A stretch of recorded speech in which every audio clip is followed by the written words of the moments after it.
The first message came at 12:17 a.m., a short vibration on the wooden nightstand, just enough to stir me from the edge of sleep. I turned my head, eyes adjusting to the dim glow of her phone screen. One unread message, then another. 3 dots blinking in real time, meaning someone was still typing. I didn't reach for it at first. I just watched. It was nothing, right? Could be anyone. A late-night text from her sister, a friend, some spam. But then her phone buzzed again. This time, she reached for it before I could react. Madison rolled over, half asleep, grabbed the phone, and turned her back to me. The glow of the screen reflected against the curve of her shoulder. I watched her eyes move as she read. Then, just as quickly, she tucked the phone under her pillow. No reply, no movement, just a slow, controlled breath, pretending to be asleep again. A cold weight settled in my stomach. I didn't say anything. I didn't move. I stared at the ceiling, listening to the silence stretch between us. At 12:32 a.m., I got up, slowly, carefully. She didn't stir. I walked to the bathroom, shut the door, and pulled out my own phone. I opened our family's cell phone account, something she never thought I paid attention to. My fingers scrolled through the recent activity. One number, over and over again, at all hours. Calls that lasted an hour, sometimes more. Messages. Some marked, image received. Others just short texts at odd times. And then I saw something that made my blood run cold. Last Saturday, a missed call from that same number at 2:14 p.m. She told me she was at a spa day with her friends. She even sent a selfie in a robe, glass of champagne in hand. But that wasn't the problem. The real problem? At exactly 2:19 p.m., our daughter had called her. Twice. No answer. I stepped out of the bathroom and walked to the bedroom door. Stood there in the dark. I wanted to grab the phone. I wanted to demand the truth right then and there. But then I thought about our daughter. How many times had she needed her mom and gotten silence instead? How many times had she seen something she wasn't supposed to? I turned away from the bedroom and went downstairs instead. I needed to think. But before I could even sit down, I heard footsteps. Light ones. Soft. Hesitant. I turned around and saw her. My little girl, standing on the stairs, clutching the railing. "Dad?" she whispered. For a second, I just stood there, staring at her. My daughter, 10 years old, standing on the stairs in her pajamas, her small hands gripping the railing like she was afraid the world might collapse underneath her feet. I swallowed the lump in my throat and forced my voice to stay steady. "What do you mean, sweetheart?" She hesitated, looked toward the hallway, as if to make sure Madison hadn't followed me down. Then, carefully, she took a step closer. "I saw her," she whispered. "At the mall." I frowned. "When?" "Last Saturday." Last Saturday. The same day she was supposed to be at the spa. The same day our daughter had called her, twice, and gotten no answer. My hands curled into fists. Who was she with? She looked down, playing with the hem of her pajama shirt. I could see her struggling, trying to find the right words, trying to decide whether she should tell me or keep it to herself. "She was holding a man's hand," she finally said. "They were laughing.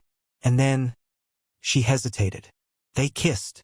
The room went silent. A deep, ringing silence that pressed against my skull, blocking out everything else. I had suspected. The late nights, the phone calls, the stupid little lies she thought I didn't notice. But this was different. This wasn't just about me anymore. I bent down, placing my hands on her shoulders. "Did she see you?" She shook her head. "I was with Emma's mom. We were getting ice cream. I didn't know if I should tell you." I pulled her into a hug, pressing a kiss to the top of her head. "You did the right thing," I whispered. And in that moment, everything inside me hardened. I wasn't just a betrayed husband. I was a father whose child had been forced to witness something she never should have seen, who had been made to carry a secret no child should ever have to bear. I pulled back, looking her in the eyes.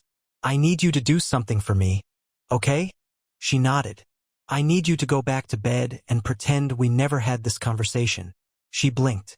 "Why?" I gave her a small smile, brushing a strand of hair from her face. "Because I have some work to do." She hesitated, then nodded. "Okay." She turned and walked back upstairs, disappearing into the dark hallway. I waited until I heard her door close. Then, slowly, I exhaled and turned toward the living room. There was no way I was confronting Madison without proof. No way I was letting her weasel her way out of this with more lies. I grabbed my laptop and sat down, my fingers moving quickly as I opened our shared cloud storage. Madison was careless. She loved taking pictures, loved documenting every little part of her life, and, most importantly, she never cleaned up after herself. I scrolled through the albums, my eyes scanning every folder, every image. Then I found it, an album labeled Realtor Meetings. I clicked it open, and what I saw made my blood boil. Photo after photo of them, together, laughing, smiling, clinking wine glasses at fancy restaurants, lying by a hotel pool, a selfie in a bathroom mirror, his arm wrapped around her waist. My wife, in another man's arms. And the worst part? Some of the pictures were time-stamped with dates I knew for a fact I had been home with our daughter. Meaning, while I was playing board games with her, making her dinner, tucking her into bed, Madison had been with him. Something inside me snapped. I wasn't just going to confront her. I was going to burn her whole world down. That I closed the laptop and sat in the dark, my mind spinning at 100 miles an hour. My pulse thumped in my ears. My jaw clenched so tight it hurt. I had proof now. Cold, undeniable proof. Madison wasn't just lying. She was sloppy. She thought she was untouchable. She thought she could get away with this, that I was too blind, too trusting to ever catch on. But she made one mistake. She let our daughter see. And that was unforgivable. I grabbed my phone, my fingers steady, my breathing slow. I wasn't going to wake her up for a screaming match. No, that was too easy. Too predictable. She'd cry, gaslight, spin some ridiculous story, maybe even turn it around on me. I'd seen it before. Men getting caught in a trap of their cheating wife's crocodile tears. Not me. I opened my texts and scrolled until I found the number. Ethan. My best friend. My brother in everything but blood. The one person who would stand in the fire with me. I typed 2 words. Wake up. It took less than 30 seconds before my phone vibrated. What's wrong? I didn't answer. I hit call. Ethan picked up on the first ring, his voice groggy but alert. What happened? I need you to come over, I said quietly. Now. He was silent for a moment. Then, is she okay? I let out a bitter laugh. Oh, she's just fine. Another pause. Then his voice dropped. Tell me. I told him everything. The texts, the late nights, the spa trips, our daughter seeing her at the mall, the pictures, all of it. By the time I finished, Ethan was wide awake. Send me the address, he said. I frowned. What address? The guy? Ethan growled. You know who he is, right? I exhaled, running a hand through my hair. Not yet. Then find out. I hung up and turned back to my laptop. If Madison was dumb enough to keep pictures in our shared cloud, then she was dumb enough to leave a trail. And I was going to follow it. It didn't take long. A quick search through her emails gave me his name. Daniel Foster, a realtor, of course. The perfect cover for all those meetings. I found his work profile, clicked through his listings. High-end properties, expensive cars. The guy was a walking cliché. And then there it was, a work address, his office. I sent it to Ethan. Got it. What are you thinking? I asked. Nothing stupid. Just reconnaissance. I smirked. Sure. I looked at the time. 2:04 a.m. Madison was still asleep upstairs, completely unaware that the walls were closing in. I wasn't going to wake her. Not yet. I was going to let her have one last peaceful night. Because when morning came, I was going to turn her entire world upside down. My heart clenched. What is it, baby? She hesitated. Then, in the quietest voice, she said, I think Mom's lying to you. I barely slept. My mind ran in loops, replaying everything. Every lie, every excuse, every time she looked me in the eye and pretended to love me while sneaking off to someone else. I sat in the living room, watching the clock tick forward, waiting for the moment I could finally make my move. At 6:45 a.m., I heard her alarm go off. At 6:50 a.m., she came downstairs. Madison walked into the kitchen like it was any other morning. Her hair in a loose bun, still in her silk robe. She yawned, stretching, then glanced at me sitting at the table. "You're up early." I watched her, studied her. She had no idea. None. "I couldn't sleep," I said. She hummed, walking over to the coffee maker. "Me neither," she lied. "Tossed and turned all night." Lies came so easily to her, like breathing.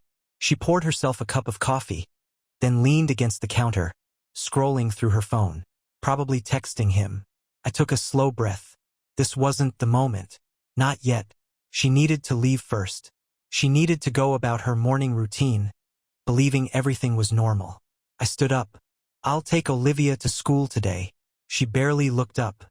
"You sure?" "I don't mind." "I'm sure." She shrugged, sipping her coffee. "Okay. I have a meeting at 10 anyway." I almost laughed. A meeting. The audacity. Instead, I smiled. "Have fun." She smirked. "Oh, I will." I turned away before my rage cracked through the surface.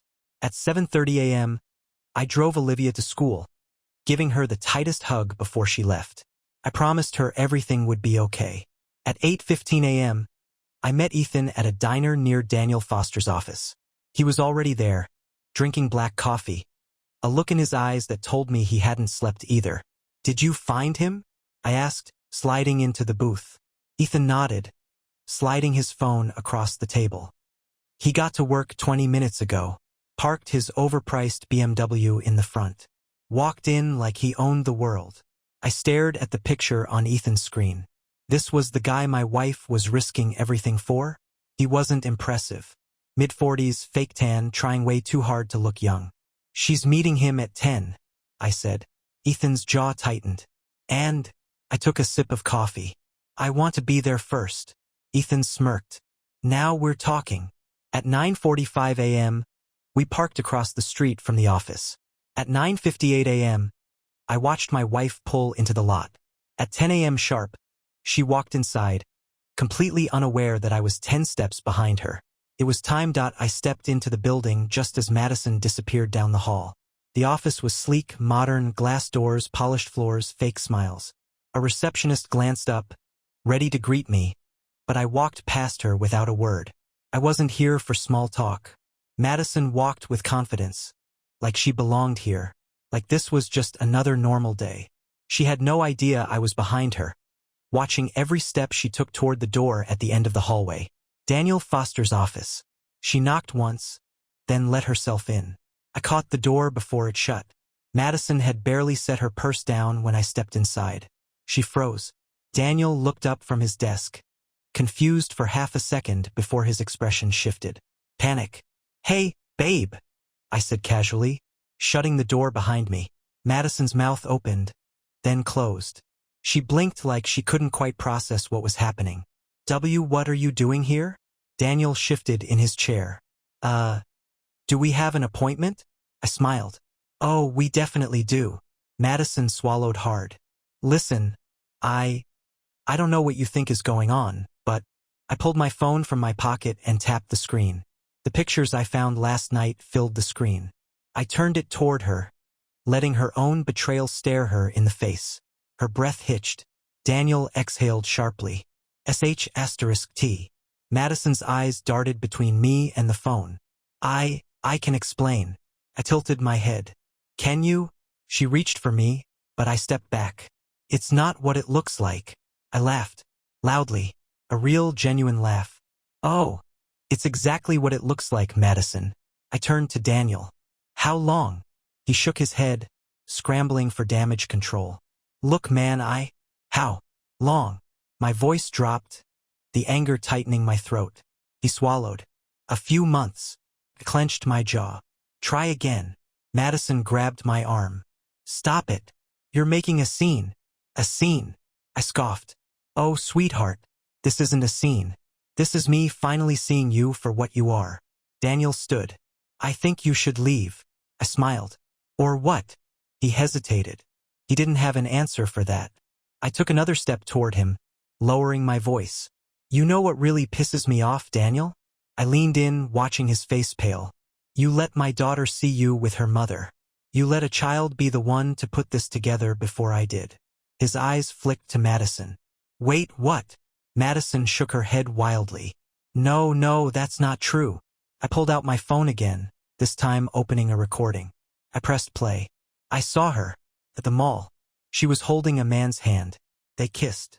Daniel's face drained of color. Madison lunged for my phone.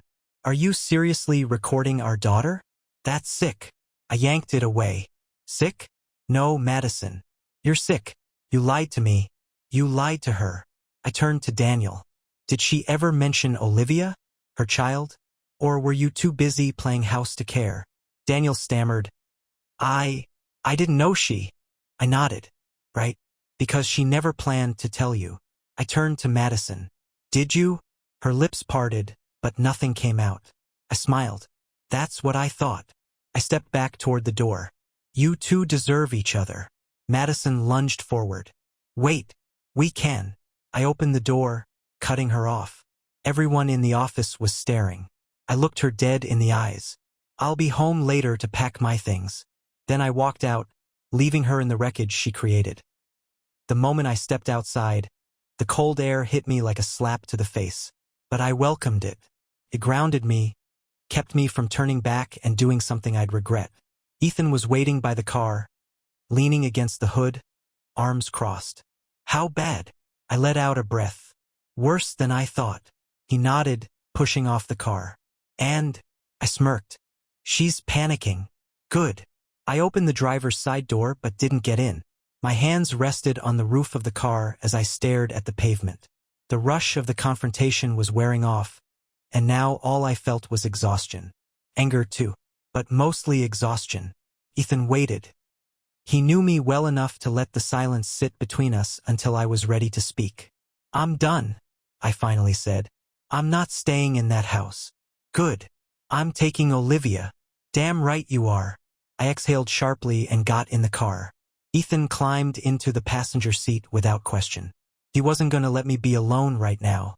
We drove in silence for a while. I didn't even know where I was going. Just away. My hands gripped the wheel, my mind already working through the next steps. The legal steps. The custody battle that was coming. My phone buzzed. I glanced at the screen. Madison. I ignored it. A minute later, another buzz. Pick up the damn phone. Then another. We need to talk. Ethan snorted. Oh, now she wants to talk? I threw the phone into the cup holder. Let her sweat. We drove a little longer before I finally pulled into a parking lot. A strip mall, mostly empty this early in the morning. I turned off the car and let my head rest against the seat. Ethan drummed his fingers against his knee. So, what's the plan? I need to see a lawyer, I muttered. I know a guy, he said immediately. Divorce attorney. Ruthless. Good. Ethan reached for his phone. I'll set it up. While he made the call, I picked up my phone and checked my messages. Another one from Madison. Madison, you're overreacting. Just come home so we can talk like adults. I almost laughed. Overreacting? She destroyed our marriage, humiliated me, traumatized our daughter. And I was overreacting? I typed one sentence. Madison, the only thing we'll be discussing is custody. Then I put my phone down. Ethan ended his call. You're meeting him at 1. I nodded. Let's grab breakfast first. He grinned. Now you're thinking straight. We got out of the car, walked into the nearest diner, and ordered a meal I could barely taste. Because while Ethan talked about next steps, my mind was already 5 moves ahead. Madison wasn't just going to lose me. She was going to lose everything. At exactly 12:45 p.m. I parked outside the law office. Ethan had given me the name of his divorce attorney, Jonathan Reeves. A man with a reputation for tearing people apart in court and leaving no survivors. Which was exactly what I needed. Ethan clapped me on the back. Go in there and make it official. I exhaled, gripping the steering wheel for a second. Yeah. Call me after, he said. I'll be at my place if you need me. I nodded and got out of the car. The office was cold, clinical, exactly what I expected from a man who specialized in divorce and high-conflict custody battles. The receptionist barely looked up before directing me to Reeves' office. I walked in and there he was, mid-50s, sharp suit, no-nonsense energy. He glanced at me over his glasses and gestured for me to sit. So, he said, flipping open a notepad. "Tell me everything." And I did.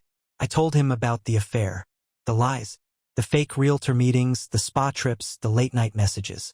I told him about Olivia, how she had seen her mother with another man, how she had been the one to piece things together before I did. Reeves listened, occasionally jotting things down. When I finished, he leaned back, steepling his fingers. "This is good," he said. I blinked. "Good. For you," he clarified. "She cheated. She was neglectful. And worst of all, your daughter witnessed it. That gives you leverage." I nodded slowly. "So, what's the play?" He leaned forward. "We go for full custody." I stared at him. "Full?" "She's an unfit mother," he said simply. "She prioritized an affair over her child. She ignored her daughter's calls while in bed with another man. If we push this right, we can show the court that Olivia is better off with you." Something inside me settled. A deep, quiet determination. "What do you need from me?" I asked. He smiled. "Every piece of proof you have." I pulled out my phone and slid it across the desk. "Start with this." Reeves took it, scrolling through the photos, the text messages, the voice recording of Olivia. His eyes flickered with something sharp. "This is excellent," he muttered. I didn't feel victorious. Not yet. But for the first time since this nightmare started, I felt control. Then my phone buzzed in his hand. "Madison. Answer the phone or I swear to God." Reeves chuckled. "She's panicking. Let her." He slid the phone back to me. "File today. Don't go home. Let her wonder where you are. The moment she realizes she's losing control, she's going to try to manipulate you." I exhaled. "I know." He nodded. "We'll serve her the papers tomorrow." I took my phone and stood. Tomorrow. Tomorrow, Madison would finally realize that her real nightmare had just begun at 3:15 p.m. I parked a few blocks away from Olivia's school. I wasn't supposed to pick her up today, Madison was. But after the meeting with Reeves, I wasn't about to let her get to our daughter first. I waited in the car, watching the time tick down, my fingers drumming against the wheel. My phone buzzed again. Another call from Madison. I ignored it. A few minutes later, the bell rang. Kids flooded out of the school, laughing, talking, running toward waiting parents. Then finally I saw her. Olivia stepped out, looking around, her backpack slung over one shoulder. I got out of the car and called her name. Her face lit up, and she ran toward me. "Dad!" I opened my arms, and she crashed into me, hugging me tight. I kissed the top of her head. "Hey, sweetheart." She pulled back, confused. "Where's Mom?" I hesitated. She got busy." She stared at me for a second, then nodded slowly. "Right?" She didn't believe me. She wasn't stupid. She knew something was wrong. I opened the car door for her. "Come on, let's go." She climbed in, and I shut the door, walking around to the driver's side. Just as I got in, my phone buzzed again. This time, a text. "Where are you?" I smirked and started the car. Olivia looked at me. "Are we going home?" I shook my head. "Not tonight, sweetheart." She frowned. "Why?" I glanced at her in the rearview mirror. "Because things are gonna change." She didn't ask anything else. She just nodded, looking out the window. I drove to Ethan's place. He was already waiting outside when we pulled up. Olivia loved Ethan. He was like an uncle to her. She hopped out of the car, and Ethan grinned. "Hey, kiddo. You hungry?" She nodded. "Good," he said. "I ordered pizza." She smiled and ran inside. Ethan turned to me, his face serious. "She's losing it." I raised an eyebrow. "Madison." "She called me twice," he muttered. First trying to act calm. Then, full meltdown. I snorted. "Good." Ethan leaned against the car. "So what now?" I exhaled. "Now we wait." Because tomorrow Madison was getting served. And nothing would ever be the same again. At exactly 10:42 a.m., Madison's world began to crumble. I wasn't there to see it firsthand, I made sure of that. But Reeves had connections, and by noon, I had a full play-by-play of how it all went down. The server arrived at her gym, where she was in the middle of one of her overpriced yoga classes. He waited by the reception desk, calm, professional, as Madison walked out with her mat slung over her shoulder, sipping her green smoothie like her life wasn't about to collapse. Then he stepped forward, holding out the envelope. Her smile faltered. "What's this?" "You've been served." She blinked, stunned, before snatching the envelope from his hands. "Are you kidding me?" The guy didn't respond, just gave her a polite nod and walked out. That's when the text started. "You are not doing this. Pick up the phone. Where the hell are you? We need to talk. You're ruining our family." I didn't reply. She called 5 times. I didn't answer. At 1:15 p.m., Ethan and I were sitting in his living room when the doorbell rang. We both knew who it was. Ethan smirked. "Showtime." I exhaled, stood up, and walked to the door. Opened it. Madison stood there, eyes wild, divorce papers clutched in her hand. "What the hell is this?" she hissed, shoving them at my chest. I didn't move, didn't react, just stared at her. "You know what it is." She let out a humorless laugh. "You can't be serious. You're really doing this." I leaned against the doorframe, arms crossed. "What did you expect, Madison? I expected you to talk to me like a damn adult instead of blindsiding me with this garbage." She shook the papers for emphasis. "We have a child. A family." I tilted my head. "Funny. Didn't seem to stop you from sneaking around with Daniel." She flinched, just for a second. Then her face hardened. "Oh, please. You're really gonna act like this marriage was perfect?" "Never said it was," I said. "But at least I wasn't screwing someone behind your back." Her nostrils flared. "You are so dramatic." I let out a sharp laugh. "Right? Because catching my wife cheating, finding out my daughter saw it, and realizing my whole marriage was a lie is just me being dramatic." She crossed her arms, glaring. "You're gonna regret this." "No, Madison." I met her eyes, voice steady. "You are." She exhaled through her nose, glancing past me into the house. "Where's Olivia?" "Not here." Her eyes snapped back to mine. "You took her." "I protected her." Madison's hands curled into fists. "You can't just steal my child." "Didn't steal her," I said calmly. "But I sure as hell won't let you use her as a shield while you play house with Daniel." Her lip curled. "You're such a child. And you're such a liar." She stared at me, breathing hard. Then suddenly she dropped the papers to the ground. "Fine," she spat. "You want to do this? Let's do this." I smiled. "Oh, trust me. I do."